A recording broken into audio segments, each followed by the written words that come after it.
আমরা ঢাকায় যে বাসা থাকি, ওই বাসার সামনে যে গলি, ভাড়া বাসা আমাদের, আমরা প্রায় দেখি যে 10-20 জন ছেলে পেলে আড্ডা মারে গোল গোল করে। তো প্রথমে ভাবলাম যে মেয়েটে দেখে, হয়তো ছেলেরা তো এগুলোই করে না। পরে দেখলাম ওই 5 মিনিটের মধ্যে একজন গাজা বানায় ফেললো, আর 4-5 জন টানে টেনে শেষ। আমি যে চোখে দেখলাম, আমি বড় জনকে ধমক দিলাম একটা, যদি কালকে দেখি কান ফাটায় ভালো। আমি গতকালকে কথা বলছিলাম। তো এখন আমি তো আর কিছু করতে পারবো না। আল্লাহ পাক যদি আমাকে ক্ষমতা দিতেন, আমি তখন অ্যাকশন নিতে পারতাম। এই হলো যুব সমাজের অবস্থা। এদের বয়স 15 থেকে 20 বছরও না। 15 থেকে 20 বছরের যুব সমাজের অবস্থা আজকে ভয়াবহ। প্রশাসনের ভাইরা আছেন, জিজ্ঞেস করে দেখেন কিশোর গাঁয়ের কি অবস্থা, টিকটক প্রজন্মের কি অবস্থা। এরা এমন কোনো পাপ নাই করতে বাকি রাখতেছে না। এরা কিশোরদের অবস্থা। আমাদের বাচ্চাদের অবস্থা দেখেন, স্কুল কলেজে তারা পড়ছে, ছোট ছোট বাচ্চারা, সব তো ডিভাইস এডিক্টেড। ডিভাইস, সারাদিন ডিভাইস নেই। ওর তো মাথার মধ্যে, ওর মাথার যে মানে এনার্জিটা, যে সেলগুলো ডেভেলপই হতে দেয়নি আমরা। ও যে পরিবারে বড় হচ্ছে, পরিবারের স্বামী স্ত্রীর মধ্যে সুসম্পর্ক নাই, হৃদ্যতাপূর্ণ কোনো পরিবেশে দেখছে না। হ্যাঁ, ওর খাওয়ার ঠিক নাই, ও মানে শারীরিক কসরত নাই। হ্যাঁ, খালি একটা সার্টিফিকেটকে আমরা সব মনে করছি। 10টা-5টা প্রাইভেট পড়তেছে, মনে করছে আমি আমার ছেলেকে মানুষ করে ফেলাইলাম। ইসলামের তো কোনো ফিকিরই নাই, কোরআন পড়তে জানে না, নামাজ দূরের কথা, অজু করতে পারে না। আমি হার্ডলাইনে কথা বলছি, নামাজ দূরের কথা, অজুই করতে পারে না। ঠিক মতো অজু করতে হয় কিভাবে জিজ্ঞাসা করেন, অজুর ফরজ করে জিজ্ঞাসা করেন, বলতে পারে কিনা। এই বয়সের মেয়েদের অবস্থা দেখেন। এই বয়সের মেয়েগুলো যারা ঘুরে বেড়ায়, তারা মনে করে ওয়ার্ল্ডে এরা ছাড়া কেউই নাই, দুনিয়াটাই ওদের। হ্যাঁ, চুল ঠিক করতে হলেও করবে, না করতে হলেও করবে। ওর কাজই একটা, চুল ঠিক করা। সারাদিন চুল ঠিক করতে থাকবে। হ্যাঁ, মানে বাসায় যত মেকআপ সব একদিনে মেখে বের হয়ে যাবে। মানে মানুষকে দেখাতে হবে, আমাকে মানুষ দেখুক, সুন্দর বলুক। এদেরকে টার্গেট করেছে কিছু বাণিজ্যিক লোকজন। ওরা শিখিয়েছে এদেরকে, তুমি সুন্দর না, তোমাকে সুন্দর হতে হবে। ব্যাস, স্নো পাউডার শুরু হলো তারপর থেকে। ওকে আগে বুঝাইছে, মাথার মধ্যে ঢুকাইছে, তুমি সুন্দর না, তোমাকে আরো সুন্দর হতে হবে। ব্যাস, তারপরে যে এই ক্রিম সেই ক্রিম, ব্যবসা শুরু হয়ে গেল, এই পার্লার সেই পার্লার। মানে এই মেয়েগুলার, আপনি বিশ্বাস করেন, এই টিকটক প্রজন্মের কথা বলছি, কিশোর গ্যাংয়ের কথা বলছি, ছেলেরা যতটা না বদ, এই মেয়েদের একটা বড় অংশ তার চেয়ে অনেক বেশি বদ, অনেক বেশি। তারা চায়, কিছু কিছু মেয়ে চায় যে তাকে যেন টিস করা হয়, কিছু কিছু মেয়ে চায় যে সে ছেলের পিছনে বাইকে করে ঘুরবে। এখন রাতের বেলা বা অন্য কোনো সময় যদি এই ছেলে 4-5টা মিলে এখন এই মেয়েটাকে রেপ করে ফেলায়, এখানে কি সম্পূর্ণ দোষ শুধুমাত্র ছেলেটারই? আমাকে অ্যান্সার দেন দেখি। ওই মেয়েটা কেন ওখানে ঘুরতে গেল ওর সাথে? ওর বাবা কি করছিল, ওর ভাই কি করছিল?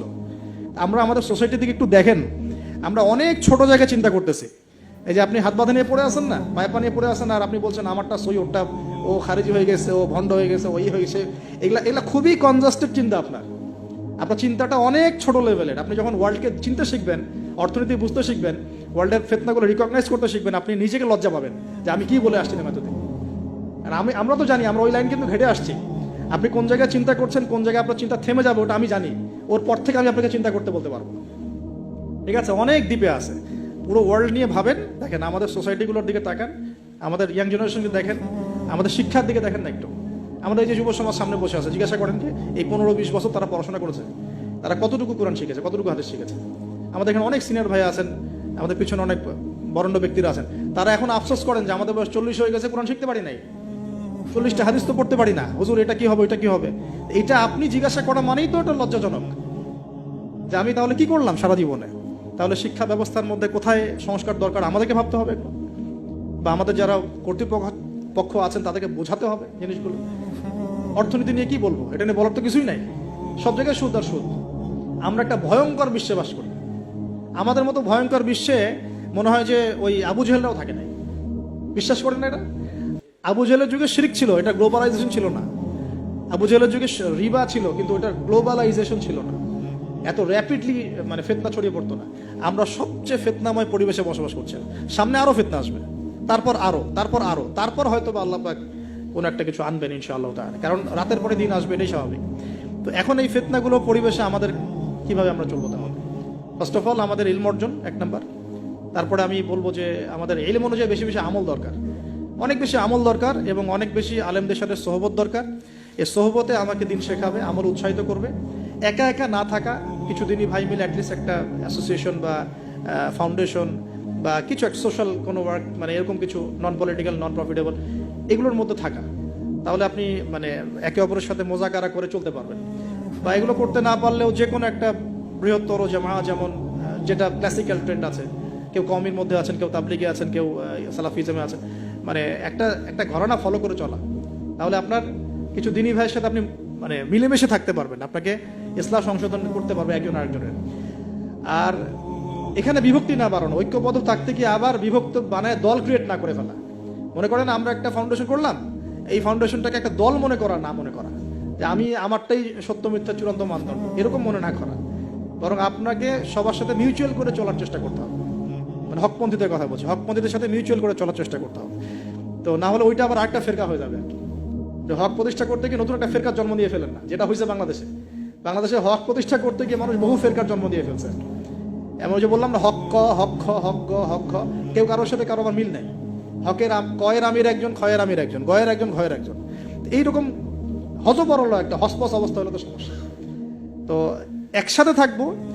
শোনেন, এই কথাটা খুব ভালো করে শোনেন, আব্দুল মালিক সাহেবের বই থেকে কথাটা বলছি, আমি অনেক অনেক শ্রদ্ধা করি। মতানৈক্য থাকবে, তার উপর ঐক্য হবে। মতানৈক্য আছে, ওই ভাই আমার ধরেন যে বাবরি চুল পছন্দ করে, আমি করি না। ওই ভাই মনে করেন যে কি বলবো, রফিল আদান করে, আমি করি না। ওই ভাই মনে করেন যে কি বলবো, যে হ্যাঁ জোরে আমিন বলে, আমি আসতে বলি। মতানৈক্য তার সাথে আমার আছে, কিন্তু তারপরেও আমাকে একসাথে থাকতে হবে। এরকম অবস্থায় না আসতে পারলে আপনি বাংলাদেশ কেন, সারা ওয়ার্ল্ড অ্যাফেয়ার চিন্তা করে মুসলিমদের ঐক্যবদ্ধ কোনো প্ল্যাটফর্ম বা কোনো রকম রেভলিউশন এটা আসলে সম্ভব হবে না।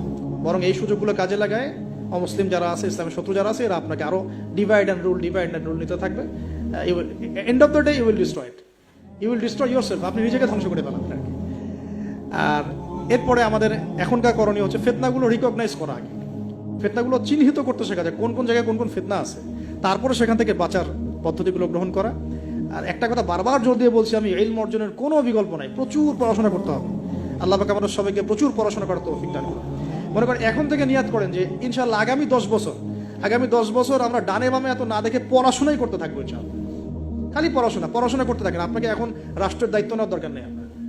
আপনি পড়াশোনা করেন, দিনই ইলম অর্জন করেন, প্রচুর পড়াশোনা করেন, করে আপনি ডিনামাইট হন ভিতর থেকে, ঠিক আছে? ইনশাআল্লাহ আপনার আমার যদি যোগ্যতা থাকে, আল্লাহ যদি আমাদের মধ্যে কবুল মানে ইসলাহ দেখেন, সংশোধন দেখেন, মানে খালেস নিয়াত দেখেন, হ্যাঁ খুলুসিয়াত দেখেন, আল্লাহ পাক চাইলে আপনাকে অন্ধকার থেকে তুলে রাষ্ট্রের নেতা বানাইতে পারেন না? ওই যে জেলখানার কূপ থেকে তুলে ইউসুফ আলাইহিস সালামকে রাষ্ট্রের দায়িত্ব দেওয়া হয় নাই? এই দায়িত্ব কে দিয়েছে? আল্লাহ পাক দিয়েছে। তো এটার যোগ্যতা, পড়াশোনা করুন, প্রচুর ইলম অর্জন করার চেষ্টা করি, আল্লাহ পাক তৌফিক এনায়েত করুন, আমিন। এর সাথে আমলটা বাড়াই, উলামায়ে কেরামের সোহবত এবং তাসকিয়া মানে আত্মশুদ্ধি।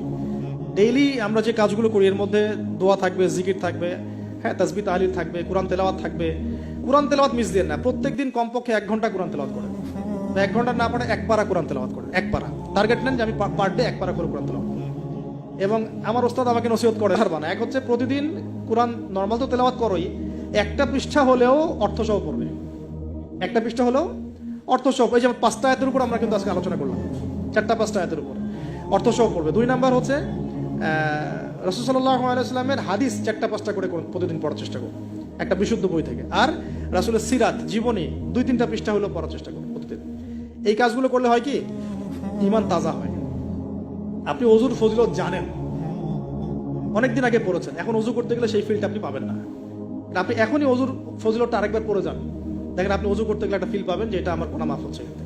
এটা হচ্ছে ইলম অর্জনের ফলে আমাদের কিন্তু ঈমানটা রিচার্জ হয়। তো আমলটা বাড়াই, ডেইলি এই আমলগুলো চালু করি, জিকির আজগার, তাসবিহ তাহলিল। পারিবারিক তালিম করতে পারলে খুব বেশি ভালো হয়। হ্যাঁ, পরিবারে দাওয়াত দিব, পরিবারে আমরা এগ্রেসিভ হব না, পরিবারে অলওয়েজ দাওয়াত দিবেন। পরিবারবর্গ ইসলাম মানে দাওয়াতের পথে আসলো কি না, আপনার সংশোধনের পথে আসলো কি না, এটা নিয়ে এত বেশি ওভার ব্লাস্টেড হওয়ার দরকার নেই।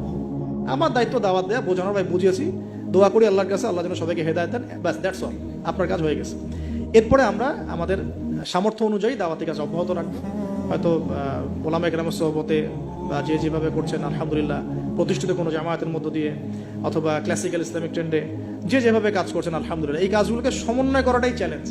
বাংলাদেশে প্রচুর কাজ হয় ইসলামের, আল্লাহ পাক কাকে যে কবুল করবেন, আমি খুব মনে মনে দোয়া করি আল্লাহ পাক জন্য একজন যোগ্য মানুষকে কবুল করেন, যিনি এই দিন ইসলামের যে কাজগুলো দেশে চলছে এগুলোকে যেন ইউনাইটেড করতে পারে।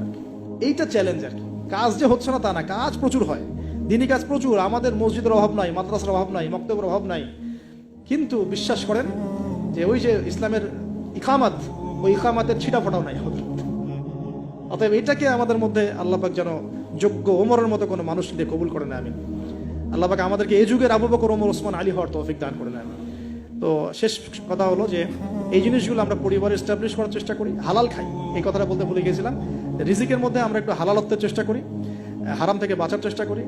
মেয়েদের থেকে সতর্কতা অবলম্বন, মেয়েদের থেকে সতর্ক থাকেন। আপনার রিজিকের সামর্থ্য হয়ে গেছে, আপনি বিয়ে করে ফেলেন, কিন্তু কোনো রকমের হারাম কোনো সম্পর্কের দিকে যাবেন না। খুবই খারাপ জিনিসটা। যার মধ্যে জিনা ঢুকে যাবে সে কখনো আল্লাহর মারিফত অর্জন করতে পারবে না।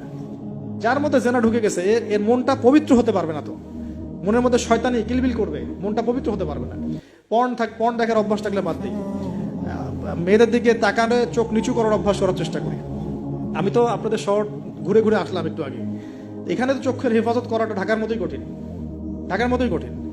তো এখানে আপনাদেরকে আরো বেশি ইমানের পরিচয় দিতে হবে। আমাদের সবাইকে আল্লাহ পাক তৌফিক দান করুন। আমি চক্ষু নিচু করা, পারলে বিয়ে শাদী করে ফেলা এবং পর্ন থেকে দূরে থাকা। হয়তো আমরা ইউটিউব ফেসবুকে অনেক মুভিজ দেখি, এটা দেখি, ক্লিপ দেখি, এগুলো বন্ধ করতে হবে।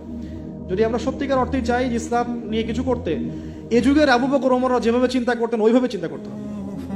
আল্লাহ পাক আমাদের সবাইকে কবুল করুন আমি। আর আমাদের সন্তানদের ব্যাপারে আমরা ফিকির করব, তাদেরকে আমরা কোথায় পড়াবো, কিভাবে মানুষ করব, এই বিষয়গুলো ফিকির করব।